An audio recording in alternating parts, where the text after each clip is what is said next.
તો ગોંડલ માર્કેટિંગ યાર્ડમાં ચણાની રેકોર્ડ બ્રેક આવક થઈ છે। યાર્ડમાં ચણાના 70 થી 75 હજાર કટ્ટાની આવક થઈ હતી। ચણાનો ભાવ 1000 થી 1156 રૂપિયા મણનો બોલાયો હતો।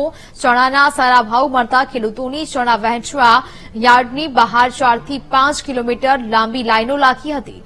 700 થી વધુ વાહનો યાર્ડની બંને બાજુ જમા થઈ ગયા હતા। જો કે વધારે પડતી આવક થતા ચણાની આવક પર રોક લગાવાઈ હતી। અગ્રિમ ગણાતા ગોંડલ માર્કેટ યાર્ડની અંદર ગઈકાલે બપોરના ચણાની આવક શરૂ કરવામાં આવેલી હતી। ચણાની બંને બાજુ 800 થી 900 વાહનો હતા। અંદાજે 3 થી 4 કિલોમીટરની લાઈનો લાગેલી હતી।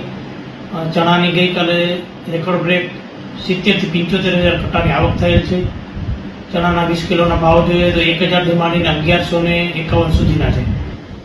સારા ભાવ મળતા હોવાથી ઓલ ઓવર સૌરાષ્ટ્રમાંથી ચણાની આવક ગોંડલ માર્કેટ યાર્ડની અંદર થાય છે। હાલ જગ્યા ન હોવાથી ચણાની આવક સદંતર બંધ કરવામાં આવે છે, જેની દરેક વાહન માલિકો ખેડૂતોએ ખાસ નોંધ લેવી।